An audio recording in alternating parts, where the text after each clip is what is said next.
Hello everyone, welcome to another episode of the Magic Arena Run. Today we are doing midweek Magic, and this is usually the one that I'm the most excited about. It's when we get we get our sampler taste on all the future precons. So this is actually the best for newer players. So the idea is that every time rotation's coming around, there's going to be a new set of there's going to be a new set of precons because a lot of the old cards are rotating out. We need to give newer ones, and so as usual, all of them will be based on two colored pairs. Some of them have very interesting names and all that. We'll probably start with the enemy colored ones because the allied colored ones got actually a lot of support. Though actually the enemy colored ones also got a bit of support as well, but let's see. Midnight Hunt and Crimson Vow, it felt kind of even, but the allied colored felt more supported. Neon Dynasty, it felt even. New Capenna, the allied colored definitely got more support all in all. So we're gonna go over the enemy colored ones first. We'll probably do this in 2 episodes. So we're gonna start out with White Black, Balance in All Things, then Blossoming Growth. Wait, so White Black, Black Green, Green Blue, Blue Red, Red White. There we go. So that's our sequence. So we'll take a look at these first. I probably should be looking over all of them because knowing what they are in advance kind of helps a bit, but we won't be able to do a lot of that. It eats into a bit of our time. So it probably gets better much later. That said, also can't really pull cards here, so hard to do analysis. The quick thing to note is that they give us the slow lands as some are rare land. They give us 4 copies of the gain lands. I think this one is a flex slot. It would otherwise also quite a lot of lands for the white black one. This is 20, 24, 25. Okay, not that many. 25. It's just +1. Though with the amount of card draw that we have, I actually would have expected more of a -1. Like we have 3 copies of Spirit Companion, 2 copies of Circuit Mender. That gives us quite a bit of card draw. Kami of Terrible Secrets should be reasonable to sequence an artifact enchantment, so that's even more card draw. And then the idea here is pretty much twofold. One, you want to get an artifact and an enchantment. You're trying to enable Nezumi Blade Blaster. You're trying to enable your Banishing Slash. You're trying to enable Naomi, which is actually a tree of quite decent. But our rare pickups here is pretty much ensuring that we don't run out of gas. So this one allows us to trade creatures and still have it ready and raring to go to fight. Spirit Sister's Call.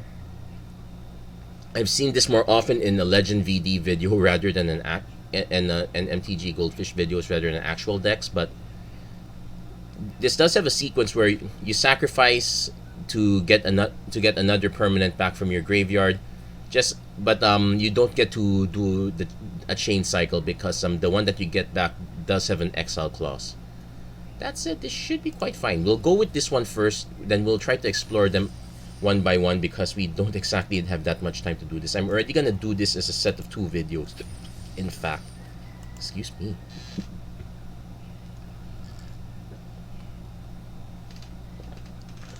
We'll try our best to get we won't necessarily go for a winning game for each deck, but at the very least we're going to try not to hamstring ourselves. So this one's reasonably fine. We don't get the Banishing Slash early, but we do have a potential Assassin's Ink early. Also note that that they're kind of smart enough to not pre-sleeve the deck so that we don't have a clue what the opponent is running. But it looks like the lands might be a giveaway also, because let's see, the white black is a Kamigawa based team, so we should be looking at the Midnight Hunt based team here. So black green. Yeah, I was thinking that already. Also, Mysterious Limousine, really expensive, but note that it exile up to one other target creature. That there's actually a good reason to exile our own creatures.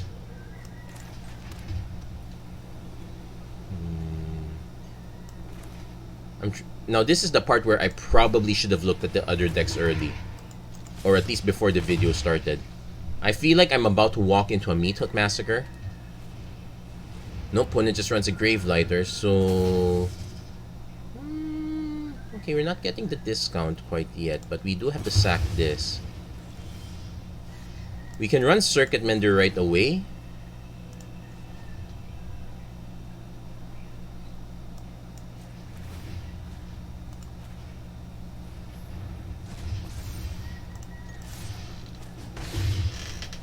But if we don't have to rush, we probably shouldn't.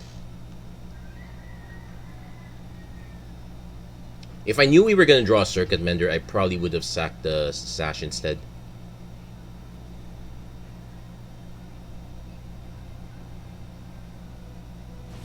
Opponent goes to Mulch.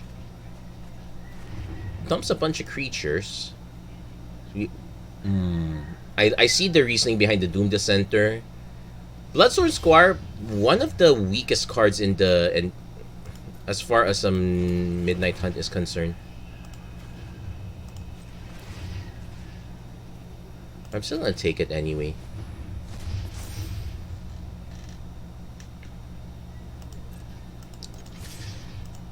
Opponent doesn't have an answer to the Sash, so we're probably gonna go Circuit Mender, try to draw into another white source. Though that means our opponent has to cooperate with us and try to get killed. We're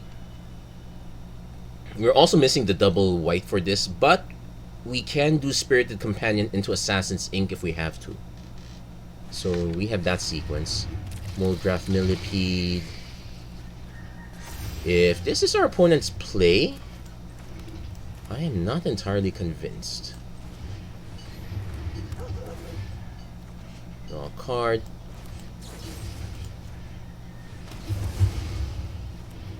We are expending quite a bit though. Also, I should probably look to reconfiguring sometime soon.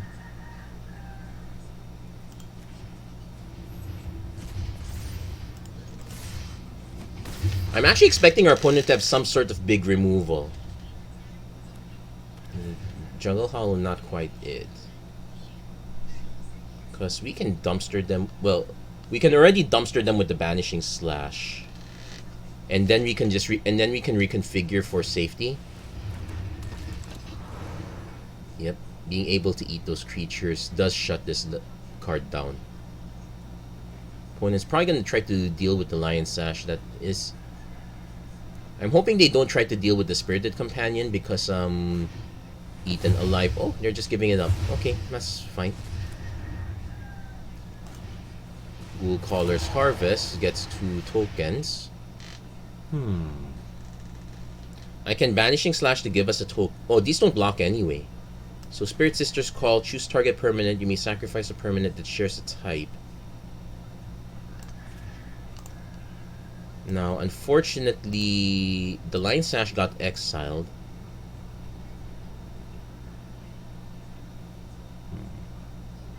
We can be a bit mean-spirited about this.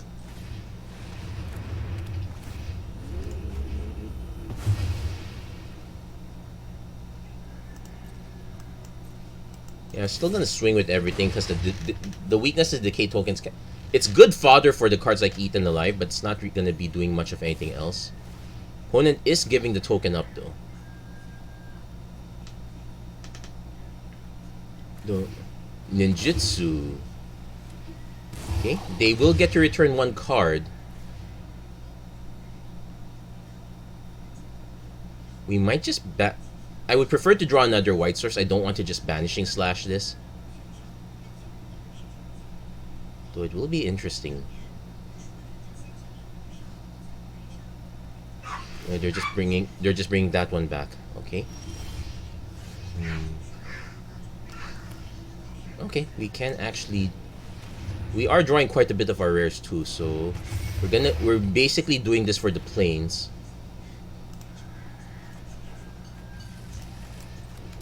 Into the Banishing Slash. Oh yeah, also we have to be careful with Banishing Slash. It's tapped artifact, tapped creature. The enchantment doesn't have to be tapped.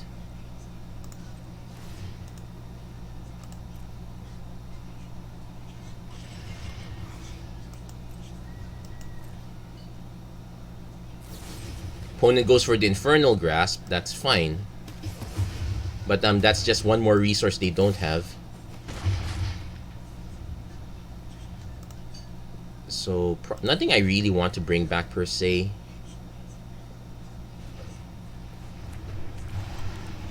Our opponent could make a ton of zombies, but Shigeki... Okay, Shigeki is a bit of a bigger roadblock here. Let's see, I can discard to bring back Dockside Chef. I can sack... Oh, okay, we have a sequence here.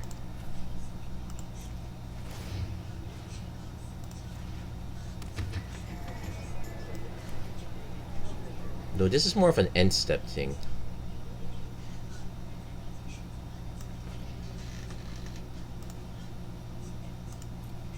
Like, I can swing with all these, force a double block. No, yeah, I can swing with all these force chump blocks all around. Opponent has to block both of the 2 power creatures. Which means at least we get the Spirited Companion gets in for 1. I could have actually just ended it all by playing Michiko's Reign of Truth. That was...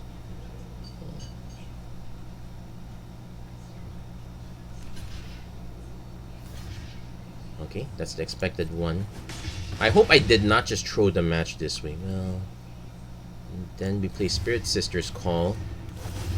We are going to target the Mysterious Limousine. Sack the Circuit Mender, draw a card, then exile Shigeki.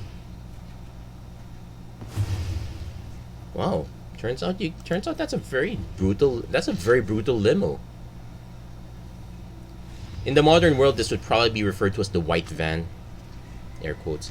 So that was a very decent sequence. It actually also gives us a good look at the black green deck, which we're gonna play next.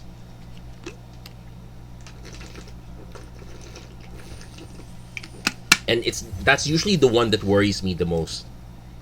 Self-mill is not exactly a very easy archetype to play if you're for a newer player. But let's take a look at it anyway. Because I already see I see some of the interactions already. I see the old Rutstein. The Springleaf Avenger is pretty much for getting cards back, but this feels like the weird one. The next weird one is pretty much the Bloodsworn Square. The idea here is that you want to get a lot of creatures in the yard to get say a decently sized Bloodsworn Scar, a decently sized Moldgraph Millipede, decently sized Old Stick Fingers. That seems to be the plan. Then how it accomplishes it is lots of self-mill between the Mulch, the Undead Butler. Then we have cards that get stuff back. The Gloom Shrieker gets stuff back. Shigeki can get stuff back. Tenacious Undersoft Dog gets itself back. But my concern is pretty much the interaction. We're limited to just the 2 Eaten Alive's 2 Infernal Grasps. So compare that to the one we ran earlier. We had quite a bit of interaction between that one. Also, I would say that it was unfortunate that we had the Lion Sash early. We were able to minimize the damage by Bloodsworn Square. The Millipede, it got a 5/5, but we had the removal for that. Yeah, we ran actually quite a good number of pieces of removal. That's what. So the lack of removal here really concerns me. The Ghoul Caller's Harvest does not impress me either. I have a feeling that this deck is going to be 1-drop, 2-drop, good sequence or bust. So we might have to mulligan a little bit more aggressively than normal. Still not convinced. Maybe there's some cards in Dominaria that could help us. They did have a bit of Graveyard Matters team the last time we were around Dominaria. Maybe it carries over here. Opponent concedes and are at the way. Okay. I do need to get an actual video here, but thanks for the free win. So we will try this one again.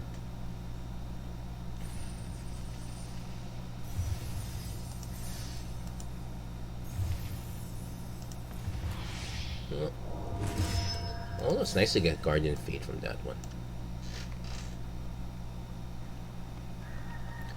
Yes, so again, as a reminder, we are going through all the enemy colored ones first because I felt those are the ones that did not get much support. It doesn't feel like that for the white-black one, though the black-green one feels like another story. I probably want to lead off on Undead Butlers first. Opponent leading on blue. We now know that we want to save the mulch for... We probably also want to save the old Rutstein if possible. Opponent's playing blue-red. Not quite the next one right away, but it is near the... It is on the docket. And, we did not mill a single creature. That's usually the one issue with this kind of deck. You kind of want to hit something.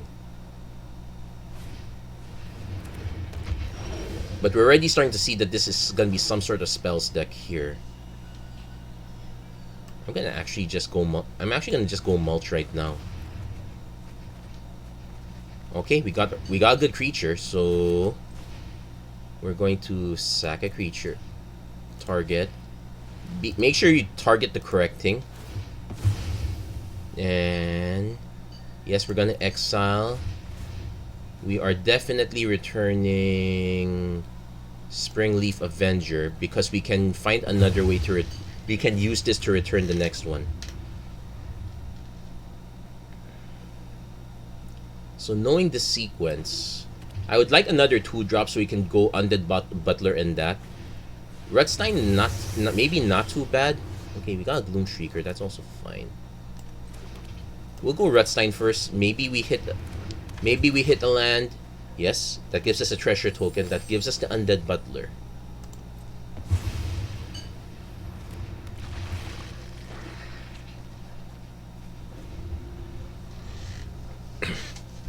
And now we have a very decent ninjutsu target. Also, our opponent's kind of missing red mana. Doesn't mean that they don't have removal.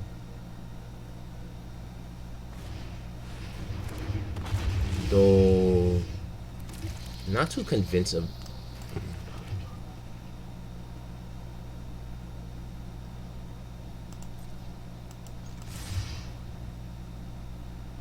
Opponent will block the Storm Skrillex, that's fine. We will ninjutsu in bouncing back old Rutstein, that's fine. Then it's a target permanent card.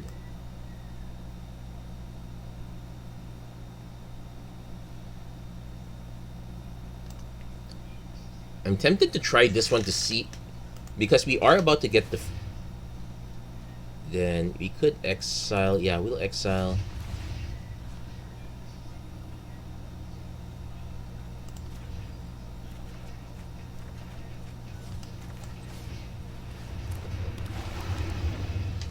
So what does Storm Skrillex do? It makes instants and sorceries cheaper, and it gets pumped based whenever you cast an instant or sorcery. So the things being cheaper is the scary part here.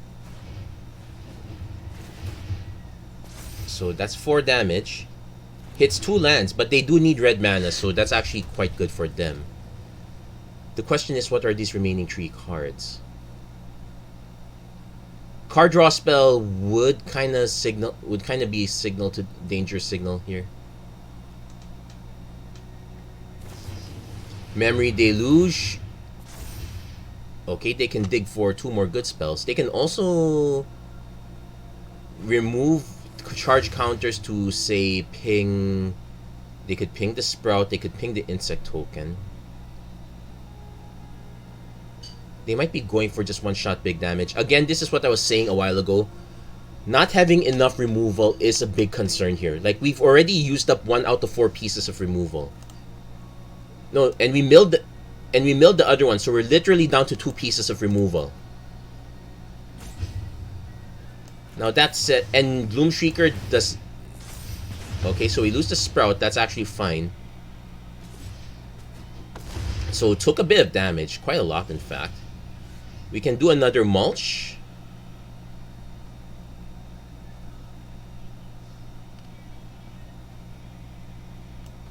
Unfortunately, we are not going to have the mana to do this.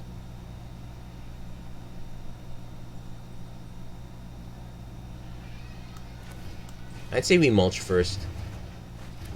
Oh, we hit all lands, so not bad. That's actually not the worst thing that could happen. So, but we do have a decision to make here.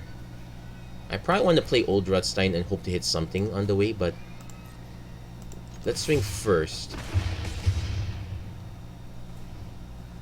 So we'll probably actually get the Death Bonnet Sprout back, because it allows us to play a 3-drop.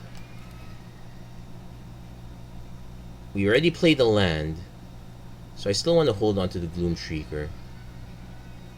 I'd say we still play Old Rutstein. Mills a Fellstinger, that's fine, gives us another creature. Play Death Bonnet Sprout, gives us another creature. Opponent should try to find a way to kill us right here and there. This is any target, so if they could cast a few more instant and sorceries and dome us from there. Yeah, so Thirst for Discovery draws them quite a bit of cards, so... And that's already 4 damage on the side now, but they only have this much gas. Another one. So 6 and... So this is 11 damage. A cheap instant will kill us. Consider that. Wow, that does it. Let's see if they see it though. Yeah, but something to look forward to. Take note, our opponent barely played... In terms of permanents, our opponent only played 3 of them. I think, yeah, they only played 3 permanents. The Festival Crasher early was kind of... It was fine for the time. We didn't exactly have much else to do.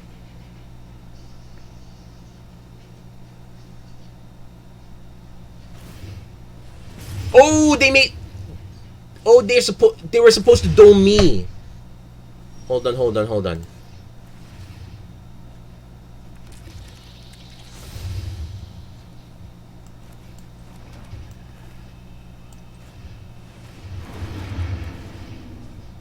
We have to return our biggest creature.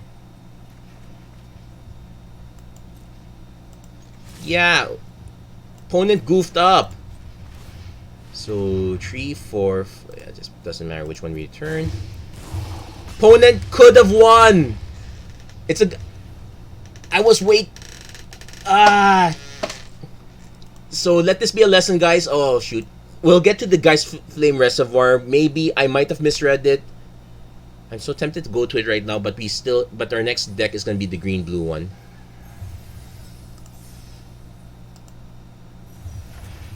Hey, Halo Fountain. Oh, it's the art for... So I have 1 copy of Halo Fountain. That's fine.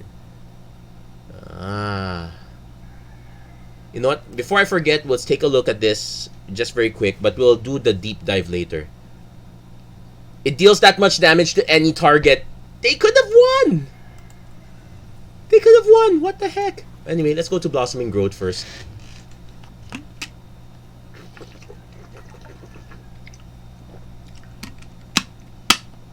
So this is more like this is a channel ramp deck for. So clearly the play is to hit a 6 or 7 drop. We have some pretty good ones at that. Also, hitting a 5 drop is not too bad either. So how does it get there? So not with the Fang of Shigeki, but that does a good job delaying stuff. Mostly on the back of Azusa's Many Journeys, cycling, channeling Careful Cultivations, not cycling. Jewel Thief helps. Croaking counterpart on, say, Jewel Thief or the Careful tokens help. Boseiju reaches Skyward is actually quite questionable. This is not the typical 4 mana you put 2 lands from the onto the battlefield thing. You get 2 basic forests to put in your hand. You get another land you can put on top of your library, which you probably don't want to do unless you're desperate. And then you get a nice decent size tree folk. Okay, enchantment creature plant, but it's kind of known as the Ren and 7 token. Sorry. I'm also noticing that there are no definitely no planeswalkers here, otherwise Ren and 7 would be a good fit here. Case the Joint, your quick draw 2. I'm a little less convinced about this deck doing well. Because it requires you to hit the perfect ramp sequence. Yeah, and a lot of the good ramp cards we're gonna lose. Neverwinter Dryad's gonna be gone, not gonna be available. Emergent Sequence is not gonna be available. That said, we do have Fang of Shigeki into prize fight, but this is... In all honesty, I want to mull this one. We got absolutely nothing here. If the Fang of Shigeki maybe had a little more toughness, perhaps, but no. Okay, this is even worse, but I have to keep at this point.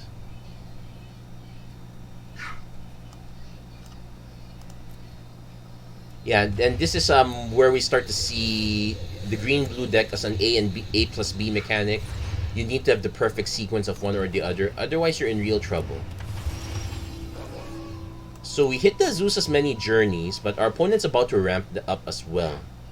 I am so tempted to just channel the Sky Turtle to slow them down. This only adds mana when it attacks anyway, so... we can wait for it to reach the combat step. Delay things, but this feels so bad.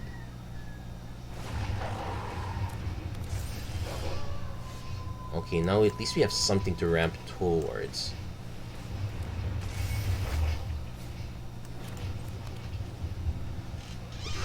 And the worst case worst case scenario, we still get we tank the hit, we gain the 3 life back.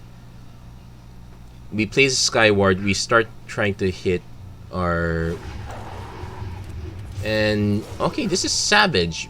It's not the worst, but it's quite bad. If we can hit another land right now, I would just Psychic Pickpocket right away, but nope, that's not the case, so we're going to have to tank 10. Ugh. So remember, we can take 2 of these. Cleanup Crew starting to look like a good option as well. Oh yeah, our opponent's also incentivized to just cast 1 spell. Oh no. So what's this? 5, 6, 12, 13, 14, 15, 16. Oh no, they just add mana?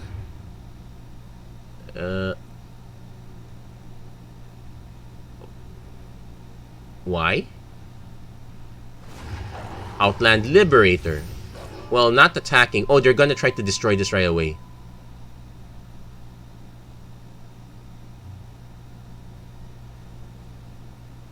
Are they? Well, they get the mana from that. So we take the 10. Okay, so this is starting to be... Well, at least we know these are gonna shrink. This opponent's tanking this one because this is about to become a creature, which makes sense. Put up to 1 land we don't have. So let's see. What are our options here? I can play Cleanup Crew, gain 4 life, just to tank this. I can play Fang of Shigeki and Psychic Pickpocket, target non-land permanent. Bouncing this one, not necessarily the best thing to do. It's still reasonable, actually.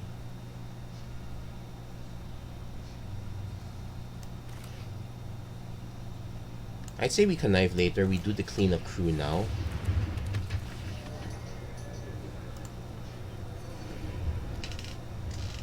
Now we know that our opponent can get this to flip to become a 6/6. Well, not if they're casting spells. So not. Oh, our opponent could have grown this by doing the +1. By not doing that, they might be going for the 2 tokens, which makes sense. They can go really wide here.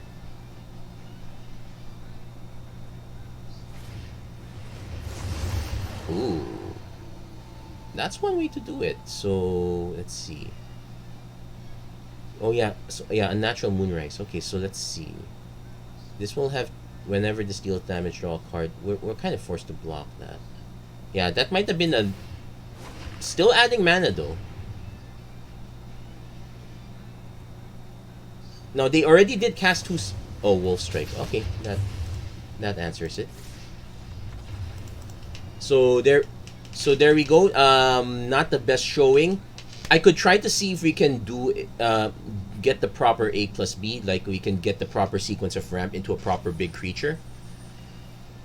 But it's looking awfully weak right now, so we're gonna skip that and go to Spellweaver first, and then we'll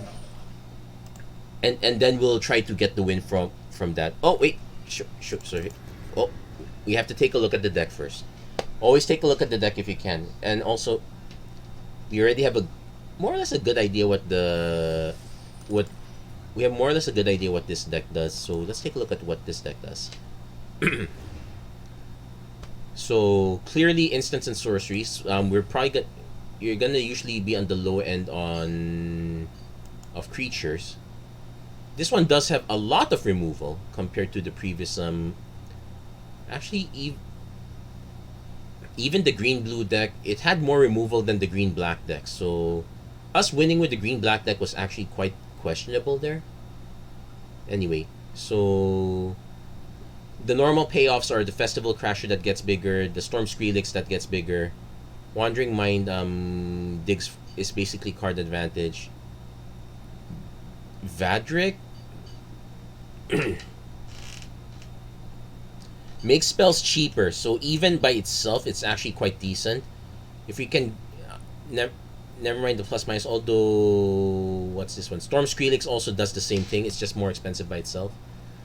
The main goals are basically your Seize the Storm, your Leer to buy stuff back. Smoldering Egg would be nice.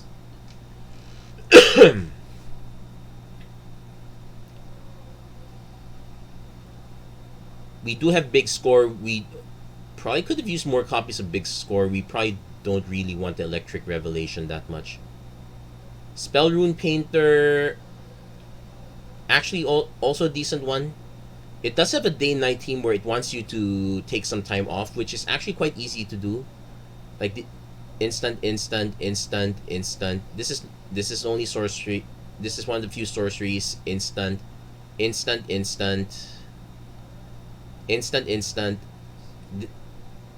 then your big spells are the sorceries there. So it's actually very easy to get stuff to flip. I'm actually surprised. I'm actually impressed they did not try to shoehorn in Delver of Secrets.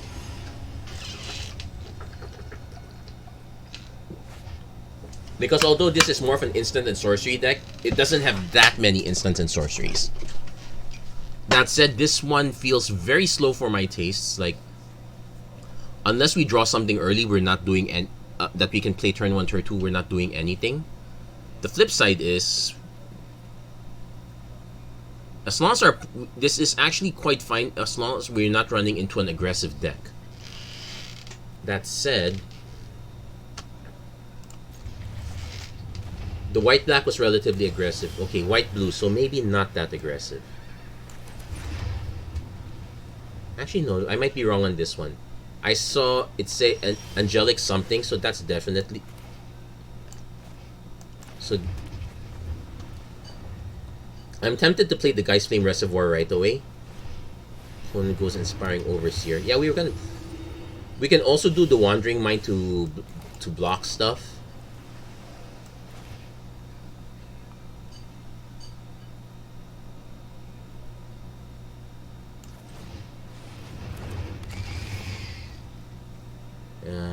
Yeah, we're taking the play with We're taking the play with fire because we are having a shortage of blue mana.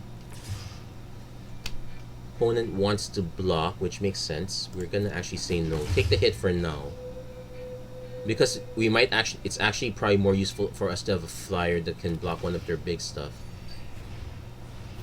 Though if it's another Inspiring Overseer, it might not go much that way. So we're gonna do the Reservoir first. Play with fire on Inspiring Overseer.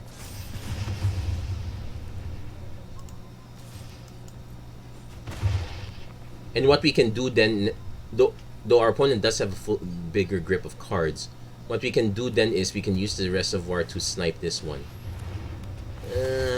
We might have to work a little bit on it because this is now a bit bigger.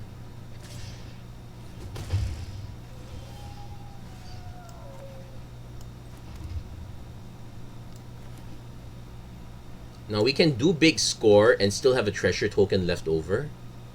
It nets us more cards.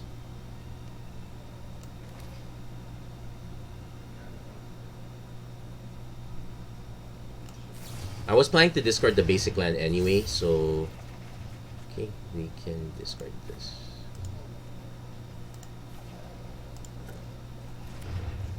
So Arcane Infusion, probably not what we want to do. We actually might want to just upgrade.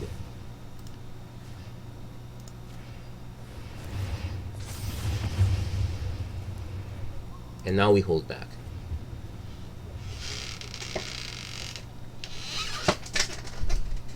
So as long as our opponent doesn't have an answer to the Geist Flame Reservoir, we should be able to take over their angels over time. Homestead Courage, Metropolis Angel. They're gonna go for the swing. Draw a card. We will have to take the hit, sadly. But we should...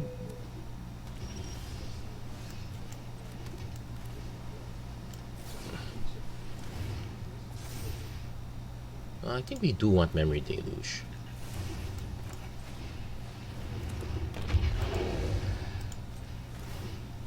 Oh! Oh no, what the okay, that's fine. I chose the wrong one. Okay, that's bad. It has another... I forgot this has a second mode. So I might end up just chump blocking at this point.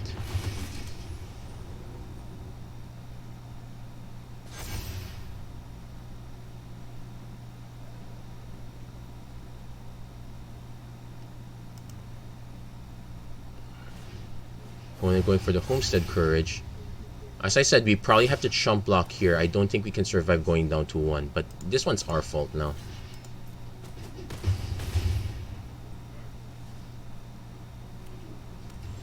We would need to hit a burn down the house. So let's see, what's our mat?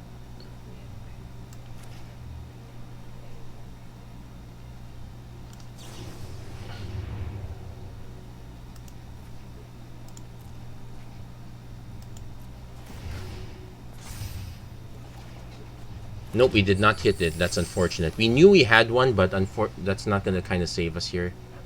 Yeah, opponent's right. It's a good game. We needed to burn down the house. Let's take a look and see if we hit it.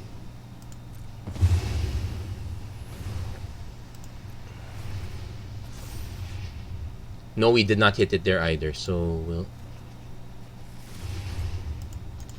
there we go. So we made a bunch of mistakes on this one. I do want to revisit this one. We made a few mistakes on this one. Also note that the white blue deck seems to be very good at getting +1/+1 counters. Yeah, I think the correct play there was to actually just block it earlier. Anyway, we'll give this one another shot, and then we'll finally do the red-white deck after this. So actually, yeah, this might be a bit of a longer one. I'm definitely making this into a 2-parter. So Swiftwater, yeah, we're keeping this one. This is the kind of hand that the Geist Flame Reservoir was really nice, but I'll take a Vadric.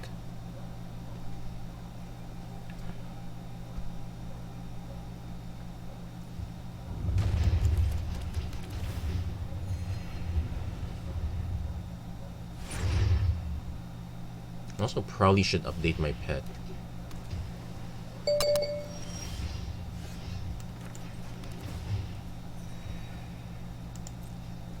Yeah, so we're definitely gonna go for Vadric first as soon as possible. Let's see what this is paired with. I suspect this is blue-black there. But what is the follow-up drop? The blue-black deck is definitely ninjutsu. Did they have flash creatures? Probably not so much. Will they have counter spells? Probably too.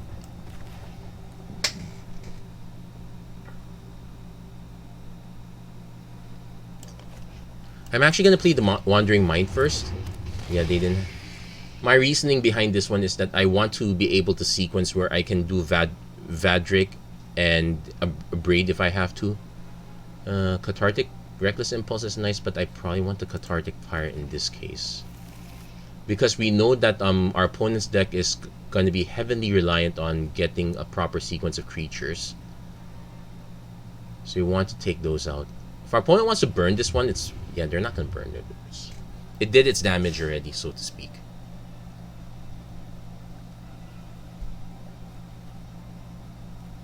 I might even just play the mountain. Just okay. Network Disruptor puts a tap. Sure, that's fine.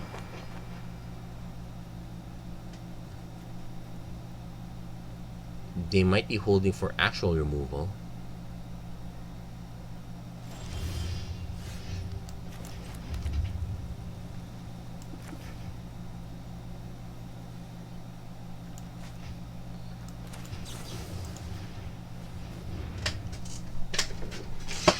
I'm trying to remember if there's an actual flash creature I have to worry about.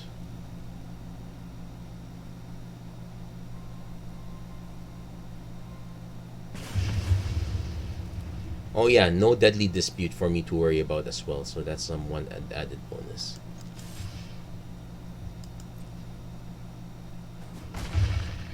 So I might actually pass this. Also, because our opponent knows we have a Cathartic Pyre, I want to be able to hold it up at least.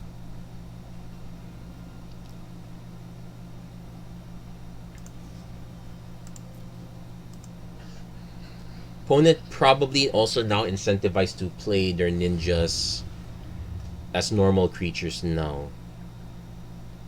We might be their worst matchup. Well, it could have actually be bad for us also if we have not been regularly hitting removal.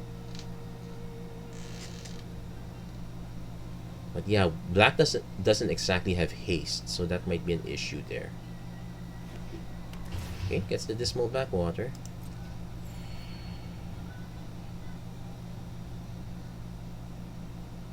Yeah, the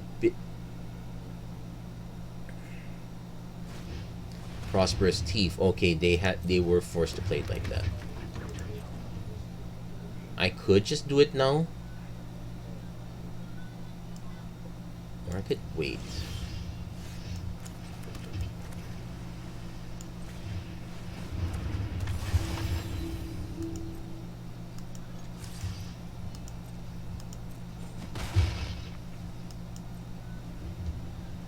So if our opponent decides to go to the comp, they probably have removal for this. I'm pretty sure blue-black should have a good amount of removal here.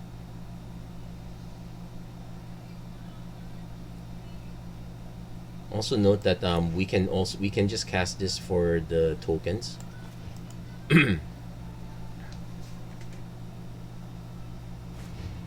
Katose, Silent Spider. From an opponent's graveyard.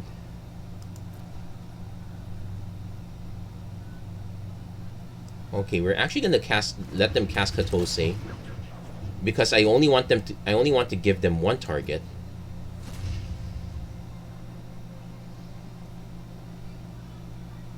We have another one, so that one goes. I might actually just go for the Braid and the Prosperous Thief on our turn, and then just let this flip. Making this cheap. Oh yeah, they will know that this is coming.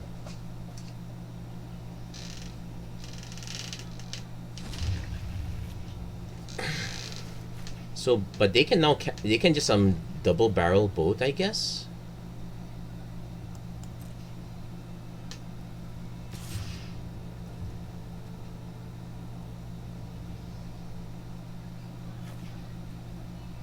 I might actually just let them take the treasure token here.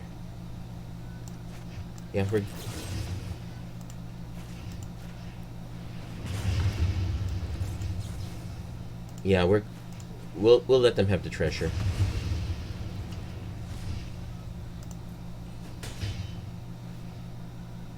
Because that one's actually less damaging compared to what else what the double shock could do.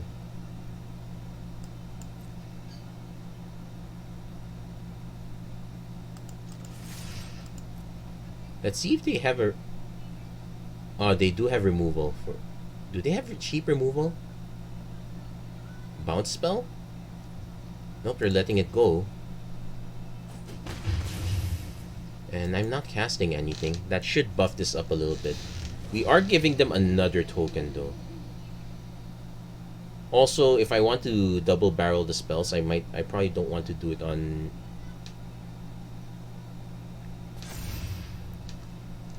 So now we have an interesting sequence where I can big score, discard Thirst, or I can actually do the Thirst. No, let's do the big score first, discard Thirst. Though it only flips if our opponent casts 2 spells. It doesn't flip because it's our opponent's turn. It will not flip night to day. So that's one thing to consider. This is definitely a 1-off for sure. So at least we got that out of the way.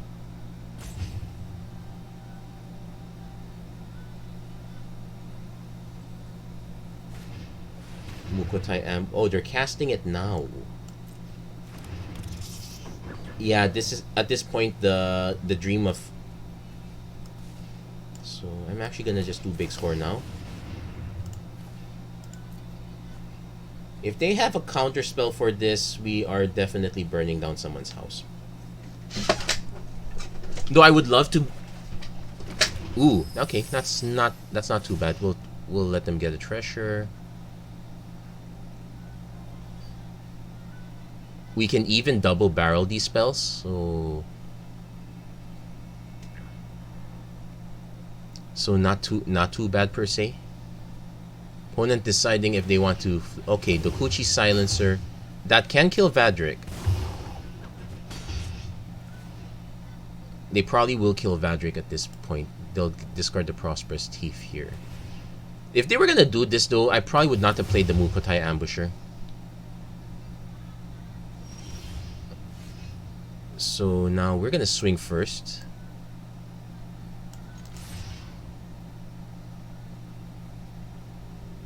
Opponent had... They clearly have something.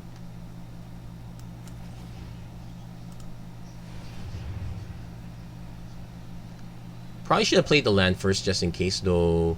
The only spell I can think of here would be... Well, Spell Pierce is the usual one. An offer you can't refuse is also possible. That would be annoying. The spell that phases out only Fading Hope bounces it back. Okay. Not the worst thing that could happen. So. Oh, and this was not a tap land. I could have just played it earlier. So opponent's gonna be forced to play this one. We can then just go for Seize the Storm. 1, 2, 3, 4, 5. And we did get them to use up 1 Fading Hope, so that's actually not so bad for us. And oh, but number of cards with flashback you own in exile, so these 2 will not contribute.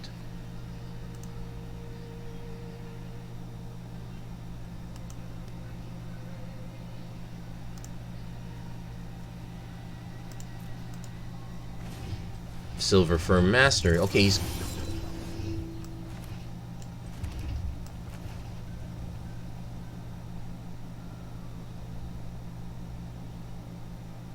We'll play this one. And we'll... Yeah, that one... But just pretty much to start getting out big creatures. Our opponent could still have decent amount of removal, though we've only seen the Fading Hope so far. This is the part that scares me, not seeing what the other decks do. Long Reach of Night. Sacrifice a creature. I can't discard a card, so I do have to sack a creature. We will end up doing it again. So I might want to hold on to whatever card we draw next, which we can easily do. We can just cast we can just flashback Seas. If our opponent has a trick on this for this one, I think Fake Your Own Death is what I'm thinking of. Yep. Kind of have... Yeah, kind of annoying, but can't be helped. So now I have to cast this and hold to the land. But now we all discard a card. Network Disruptor. Okay, that stymies us a little bit. Not too badly though.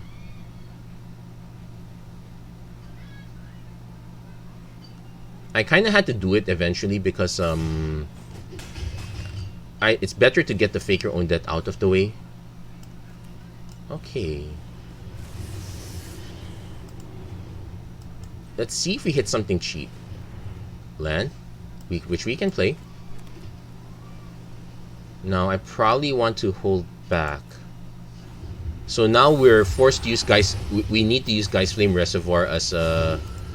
Though this one's also scary. This one becomes a 3/4 because of the number of creatures we have. Yikes.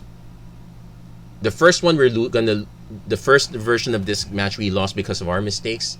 This one we might lose for a different reason.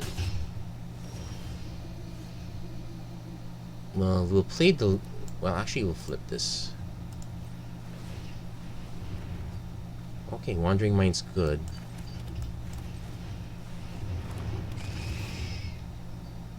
Into Memory Deluge, that's really good. Consider's also fine. But I think we want to do the Memory Deluge. Also, you cast multiple spells, though Day and Night doesn't really mean much anymore this time.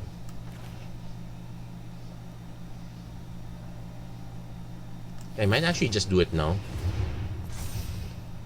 So what do we want?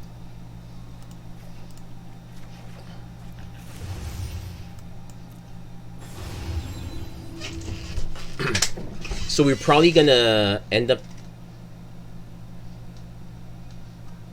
So we need to see how our opponent gets around this. Our opponent could just attack with everything. I'll be forced to make an unprofitable block on the Network Disruptor, block on the...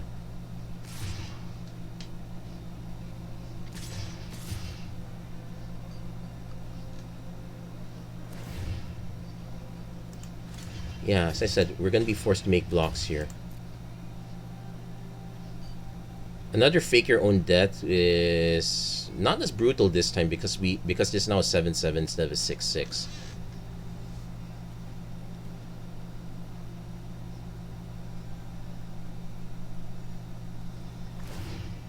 Ninjutsu. Yeah, we had to block with a lot.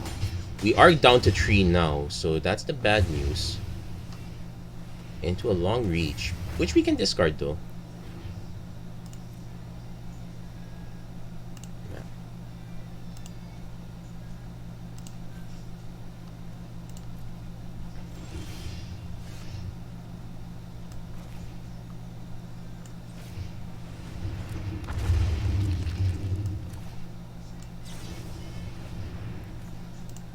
We might end up sacking the egg, actually.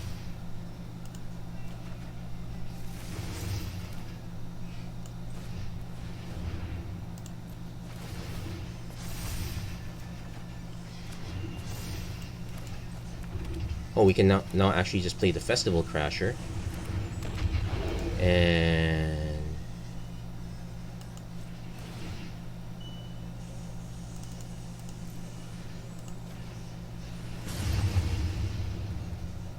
Now I could attack with this, sack the crap. No, we're gonna actually hold back. We're now forced to sack a creature. We're gonna sack the Crasher here. This is actually a lot closer than it should be. Anyway, we have one, but the Kuchi Silencer, but that doesn't do much from this position. We can even snipe it.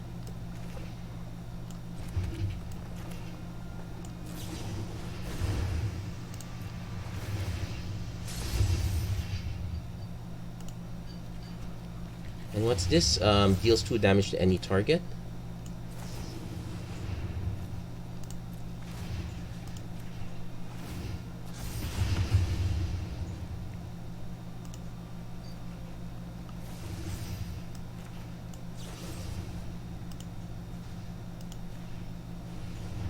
Living off the Ashmount Dragon. Now we know they don't. Yeah, they concede right there. We were able to wipe their board. The Geist Flame Reservoir would take care of that next. Whoo-wee! we barely survived that one. So, but yeah, once you get it rolling, you can really get it rolling. I do like the Long Reach of Night concept for clearing the board. That's the one thing that the Ninja deck usually has a hard time with. So, having that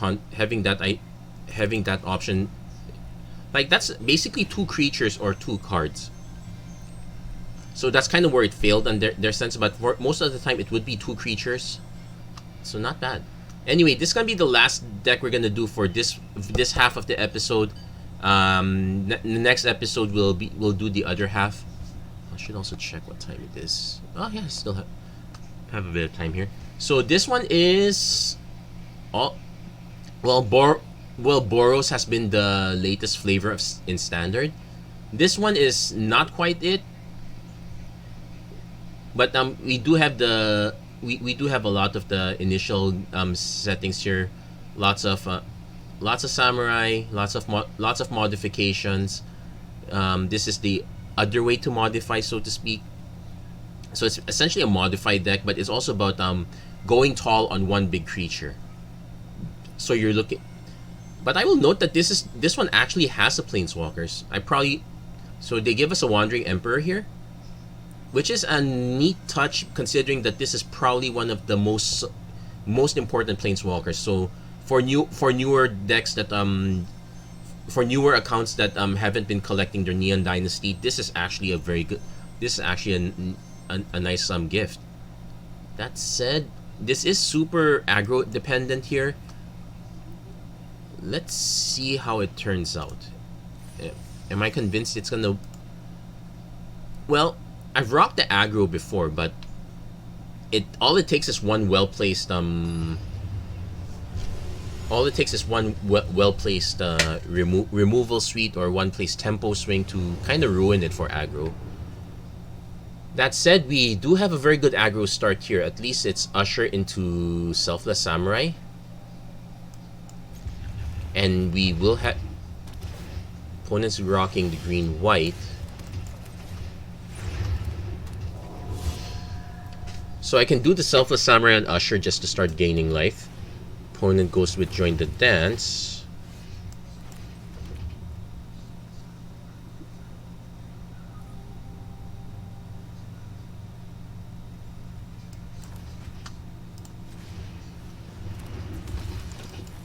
I want to see how our opponent reacts to this. Yep, they're just gonna chump.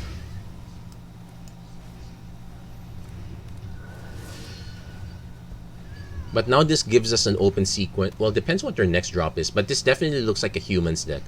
Makes sense. There's Sigarda. Rumor Gatherer, not quite it.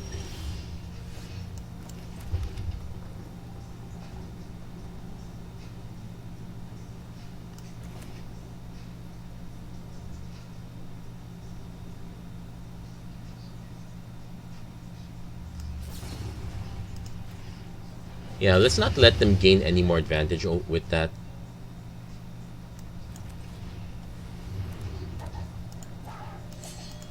I will offer the trade. We'll still gain 2 life regardless, although it is a feel bad using up both of our ushers on just one on what's essentially one card. We still have a Selfless Samurai up, which is not bad. We can even just start swinging with the Ronin instead. Torrents. In fact, we will. Also, do remember that we have the channel as an option.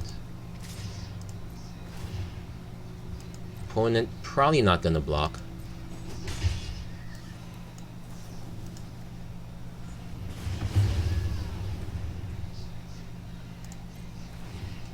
But this is not looking very good for this deck here. I probably would call the episode. Oh, Gathering Trong. Okay, so opponent's gonna have a lot of advantage over time. Okay, not too many copies. I'm actually gonna run this first. If it trades for a Gathering Trong, I'm fine with it. it trades, as I said, I'm fine with that. Because now we have a catch sequence here.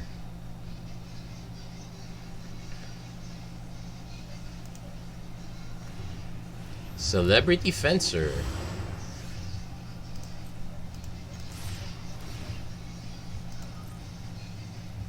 Oh, they are actually letting it go. Okay, fine.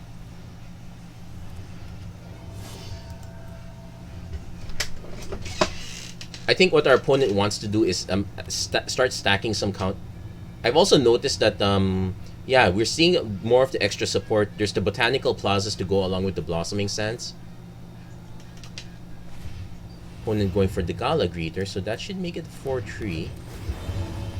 Are they going to swing with it right away, or are they going to hold it back as a blocker?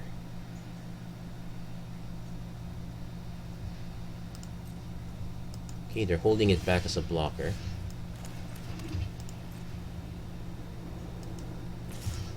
No, we're going to swing with the Selfless Samurai because I don't want to eat the Gala Greeters. Opponent's just letting it go. Fine.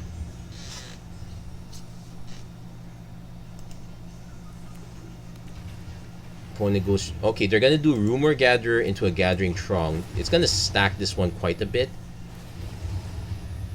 Resolve all.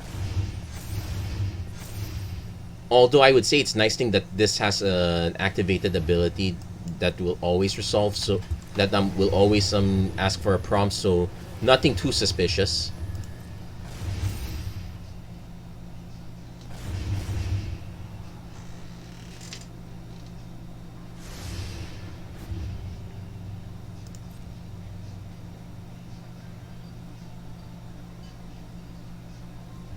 I think the problem is that we just gained way too much life.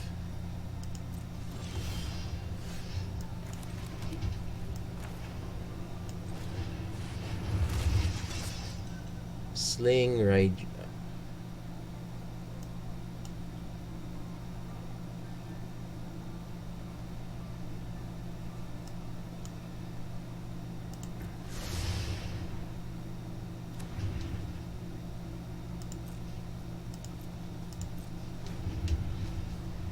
Now, bit of my greatest fears here, because our opponent can easily just dump everything now.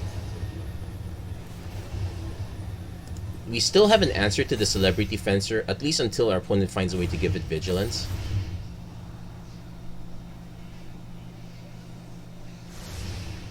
I am also concerned what the potential removal... Citizen's Crowbar...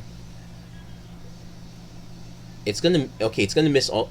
It's gonna hit the Simian Spring, Simian Sling if ever. But I might be fine with that. But yeah, we're not gonna be able to swing while the Celebrity Fencer is there. I don't even think we have the removal that's capable of getting past it.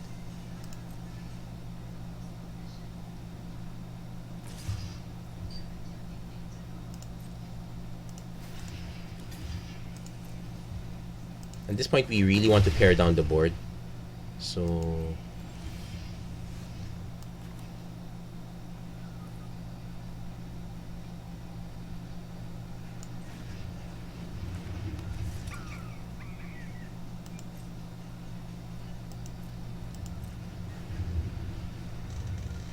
yeah, the Celebrity Fencer is just gonna keep... This is like, say, the new this is the new Celestial Unicorn.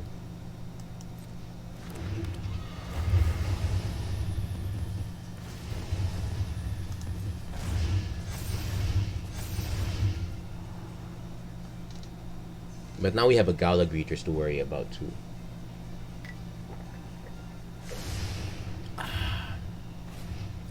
Opponent decides to... I might have waited to do this next turn. Yeah, we get a lot here, but you're missing out on the card draw here. You're gonna draw one card off this one, which is sure.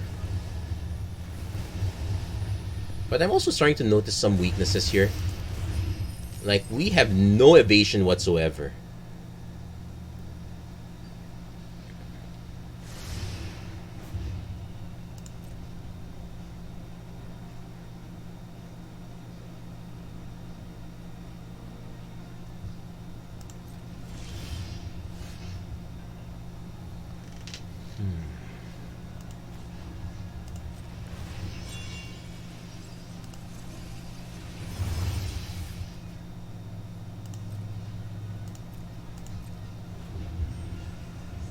Maybe our opponent has another join the dance, which is would probably explain this.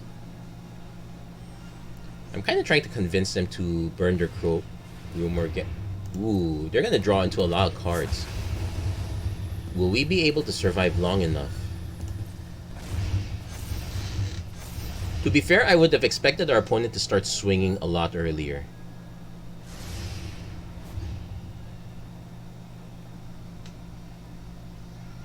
That said, this is basically a minus.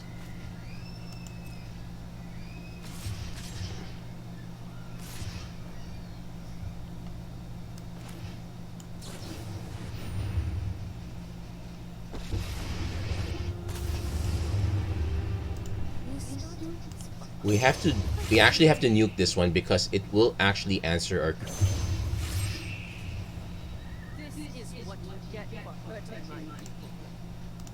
Because that one flyer can answer our board.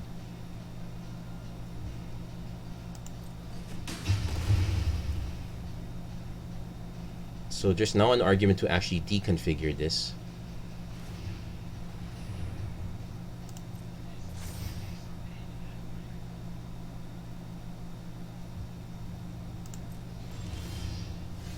Another Selfless Samurai is actually quite nice. So let's see, 1, 2, 3, 4, 5, 6. Yeah, there's there are enough creatures, unfortunately, that well, not quite.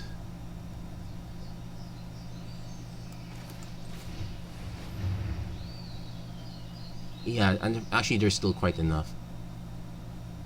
I would have to -1, but that defeats the purpose. The goal is to be able to.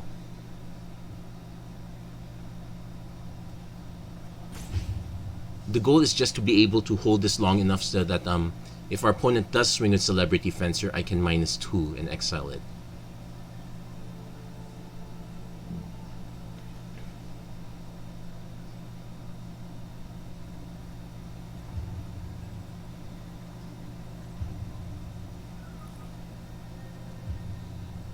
I might actually just leave the Simian Sling, because it will not convince them to tap sack to destroy it, and that would still leave me one, and that will still leave me a bit shy.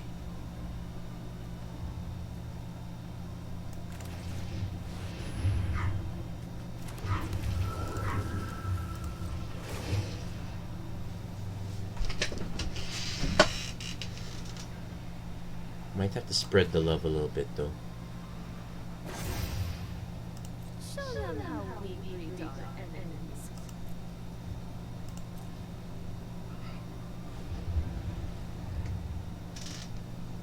Yep, we're gonna lose the Wandering Emperor, but I want to.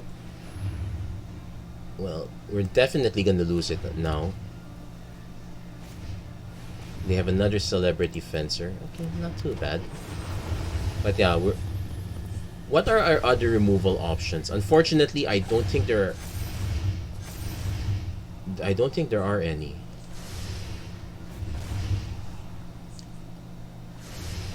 Yeah, so our opponent was. Yeah, the Gathering Tron was a good way to go off. Our opponent just happened to hit a lot of creatures along the line. I guess our saving grace is. It took them this long to hit one removal. So I want to see how they swing. 6, 7, 8. That one's going to face. Well, if it's just that.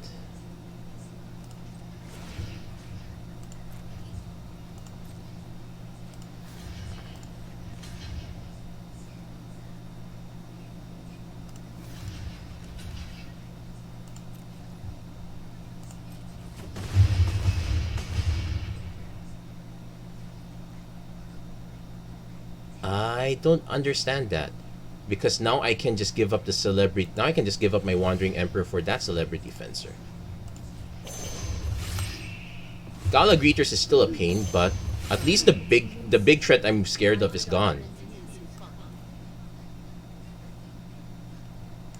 And this is like what, 7? Yeah, so we're not ransoming it quite yet.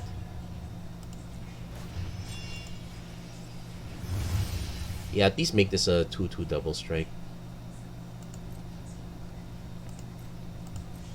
So worst case scenario. Okay, Venom Connoisseur.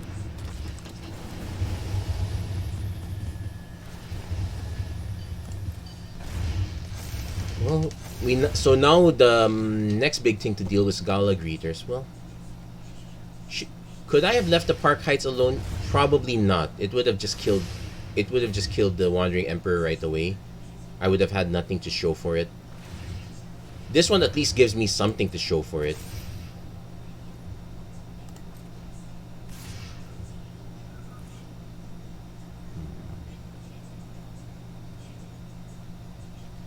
I think I can just take.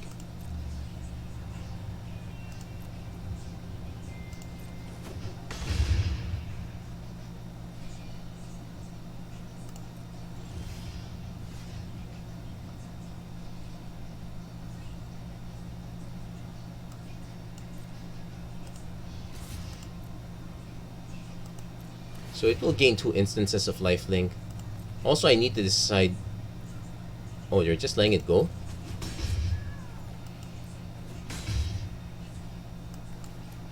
I guess I have to give them the card.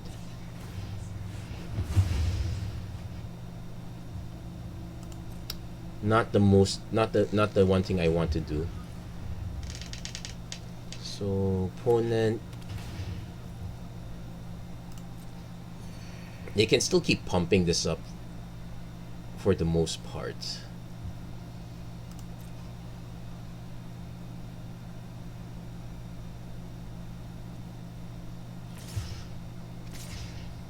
Oh, that's fine.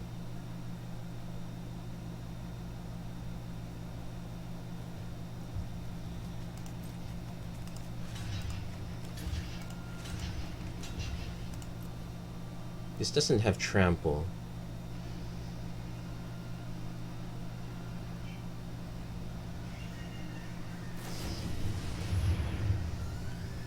Well, that's fine.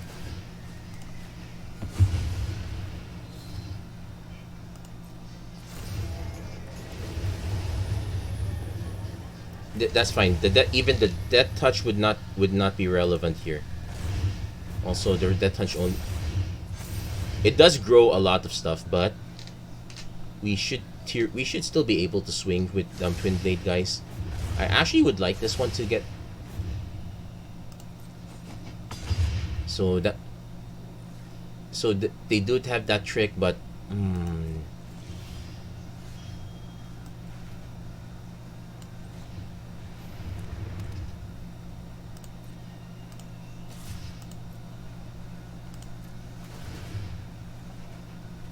oh, nice.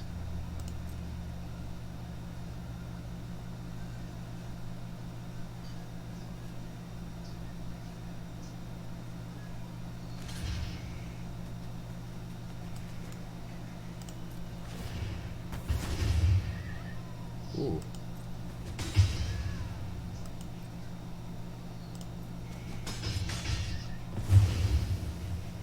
So I definitely have to play the Sorry Captain now.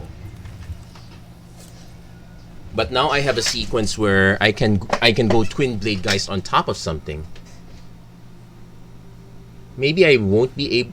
Citizen's Crowbar. Another token.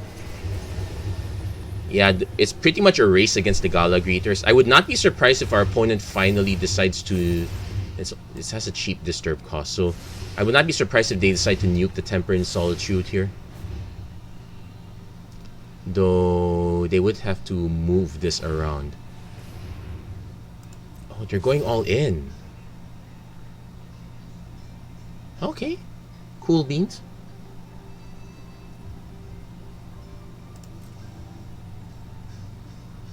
Might not even attack. Oh, they are gonna attack. Okay.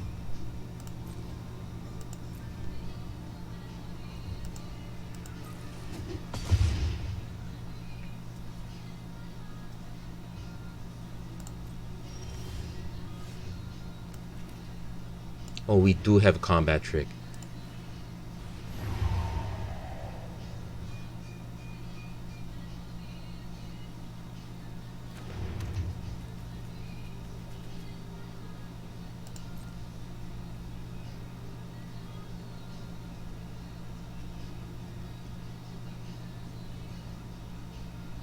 If you're trying to nuke this one, you probably would have wanted to move it somewhere else first.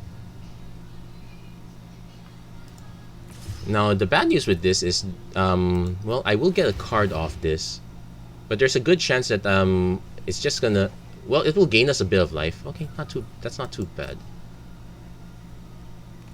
Yeah, it just starts eating their board.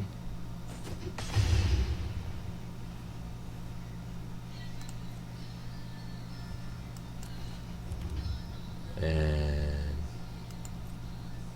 also, okay, opponent's going for it. I don't think they know that.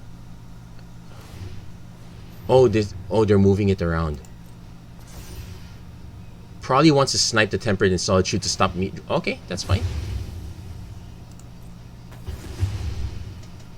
Then I want the Crowbar. Oh, sack the equip. They can sack the Crowbar to get rid of the Twin Blade Invocation.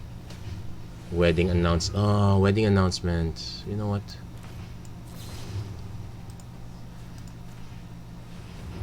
The Celebrity Fencer is still gonna get bigger. That's gonna be a big deal.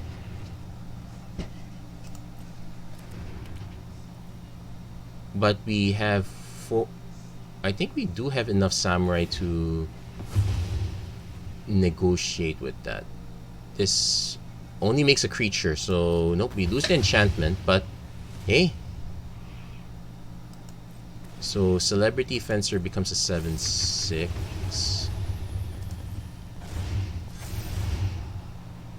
We can technically still swing over. We can still technically still swing at them, although it looks like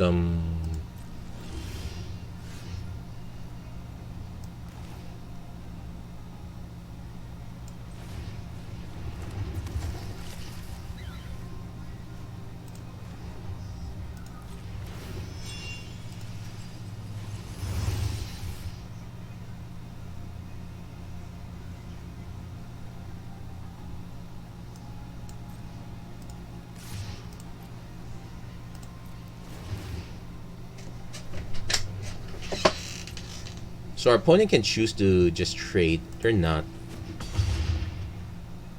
So that's a huge life cushion. Oh yeah, might as well deconfigure that.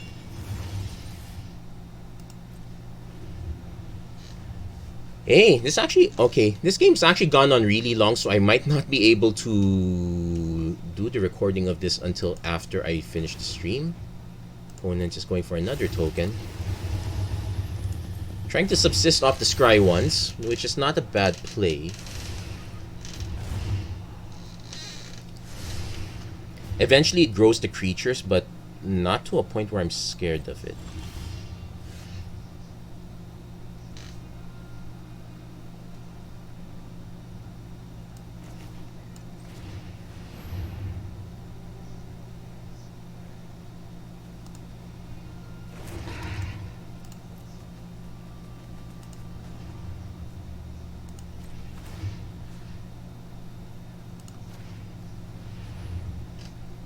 Trying to start eating all those.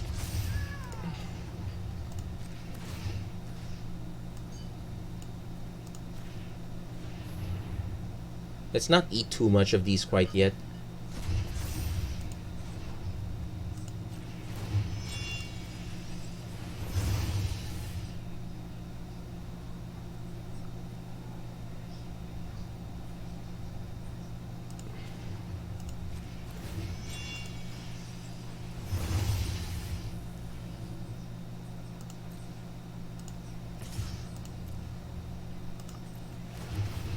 Oh wow, it's just very big at this point.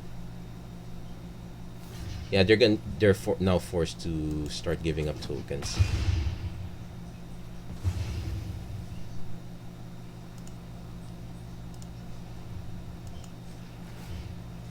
And I guess we just keep I guess we just keep on eating their yard.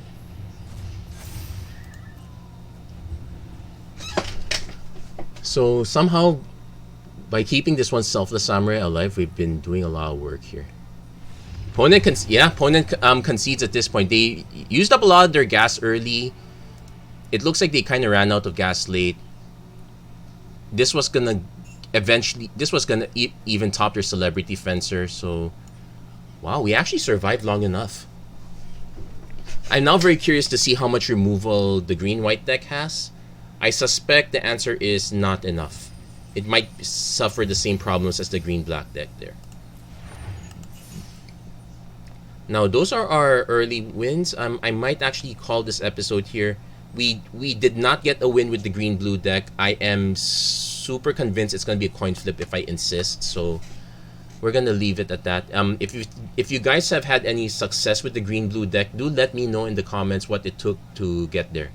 That's it. That's going to be it for this half of the episode of Magic Arena Run. If you like what you saw, please don't forget to like, share, and subscribe, turn on notifications and whatnot. And as always, thank you guys so much for watching. I hope to see you guys again next time. Take care. God bless. Stay safe wherever you are. Have a great week, everyone. Take care.